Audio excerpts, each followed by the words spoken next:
నిరుద్యోగి ఆత్మహత్య, ఉద్యోగం రాలేదన్న మనస్తాపం, చెరువులోకి దూకి బలవన్మరణం అని చెప్పేసి ఇక్కడ నిరుద్యోగుల ఆత్మహత్యలు కూడా మొదలైనాయి. నిరుద్యోగులకు భరోసా కల్పిస్తానన్న ఈ కాంగ్రెస్ సర్కార్ అప్పటి మందం తాటాకు సప్పులు చేసి నిరుద్యోగులను అడ్డుపెట్టుకొని నిరుద్యోగులను రెచ్చగొట్టి ఒకళ్ళు ఇంకో 10 మందిని ప్రేరేపించేలాగా రెచ్చగొట్టి ఇలా ఓట్లు బొచ్చలేపించుకున్నాక నిరుద్యోగులకు తెడ్డు చూపెడతా ఉన్నారు. నిరుద్యోగుల ఆత్మహత్యల మీద కూడా, రైతుల ఆత్మహత్యల మీద స్పందించలేదు ఈ శాతగాని దద్దమ్మ సర్కార్. ఆటో డ్రైవర్ల ఆత్మహత్యల మీద స్పందించలేదు ఈ శాతగాని సర్కార్.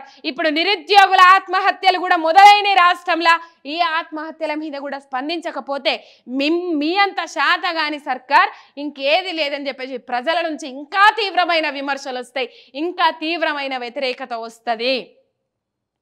నిరుద్యోగులకు ఏదైతే భరోసాగా ఉంటాం, బాసటగా ఉంటాం, నిరుద్యోగుల తరపున నిలబడతాం, కొట్లాడతాం అని చెప్పేసి మాట్లాడినరో ఇలా నిరుద్యోగులకు మళ్ళా తెడ్డు చూపెట్టే ప్రయత్నం చేస్తూ ఉన్నారు. మొత్తం మీద చెరువులో దూకి నిరుద్యోగి ఆత్మహత్య చేసుకున్నాడు. కంపల్సరీ నిరుద్యోగులు ఒకటే ఆలోచన చెయ్యాలి. నేను ఇది ఎందుకంటే ప్రభుత్వ ఉద్యోగాల గురించి మాట్లాడుతుంది అని చెప్పేసి అనుకోకుండా, అన్నలు మీ మీద మీ తల్లిదండ్రులు ఎంతో ఆశతోనుంటారు, మీ మీదనే బరువు బాధ్యత వేసుకొని ఉంటారు. అయ్యో నా కొడుకుని ఇలా సాత్తన్న, నా బిడ్డని ఇలా సాత్తన్న, రేపు పెద్దగైనాక మాకు బుక్కడి బువ్వ పెడతారు, ఏదో ఒక ఉద్యోగం చేసుకొని మమ్మల్ని సాదుతారు, మా బతుకులు క్వశ్చన్ మార్కుగా ఉంచారు, మా పేదరికాన్ని తరిమి కొడతారేమో మా బిడ్డలని చెప్పేసి మీ మీద వాళ్ళు కడుపు కట్టుకొని చిన్నప్పటి నుంచి రూపాయి కూడబెట్టి మిమ్మల్ని చదువుపిస్తారు. మీ చదివే వాళ్ళకు ముఖ్యంగా.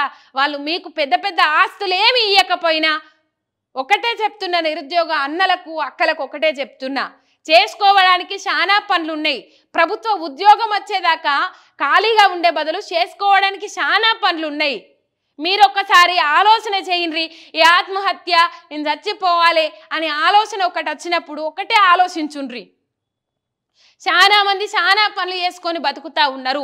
ఉద్యోగం వచ్చేదాకా ఆ పని చేసుకుంటా, నేను అటు చదువుకుంటా ఆ పని చేసుకుంటా అని చెప్పేసి ఒకటి మీ గుండెకు ధైర్యం చెప్పుకోండి, మీకు భరోసాగా నిలుచుకోండి. మీకు మీరే ఎవరు మీకు ఎన్నికలప్పుడు తప్ప ఎవరు మీ తరపున నిలబడతాం కొట్లాడతామని అనరు. అప్పుడు మాత్రమే అంటారు. మీరు ఒకసారి ఆలోచన చెయ్యాలి. మీకు ఉద్యోగం వచ్చేదాకా మీరు కొట్లాడుండ్రి, తప్పేం లేదు. కానీ మీరు చచ్చిపోతే కొట్లాడేందుకు అక్కడ మీరే ఉండరు. మీ మీద ఆశలు పెట్టుకున్న తల్లిదండ్రులు రోడ్డున పడతారు. మీరే సర్వం అనుకొని బతుకుతున్న తల్లిదండ్రులు ఆగమవుతారు. వాళ్ళ గుండెలు సెంచరీలుతాయి. వాళ్ళకు కడుపు కోత మిగిల్చొద్దు.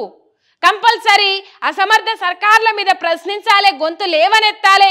మీకు ఉద్యోగాలు ఇచ్చేదాకా ఇస్తామని అన్నారు కదా, 100 రోజులలో 1,00,000 ఉద్యోగాలు, 2 లక్షల ఉద్యోగాలు, మీరు పోరాడుండ్రి. పోరాడితే పోయేదేమీ లేదు, బానిస సంఖ్యలు తప్ప అని చెప్పేసి కార్ల్ మార్క్స్ అన్నాడు. మొత్తం మీద పోరాడితే పోయేదేమీ లేదు. ఈ వేదికగా నేను చెప్తున్నా, మిర్రర్ టీవీ మార్నింగ్ న్యూస్ వేదికగా నేను చెప్తున్నా, కంపల్సరీ పోరాడాలి, కొట్లాడాలి. ఒకవేళ ఇంకా లేట్ అవుతుంది, జాప్యం అవుతుంది, ఉద్యోగాలు మనకు రావు అన్న నేపథ్యంలో చాలా ఉద్యోగాలు ఉన్నాయి.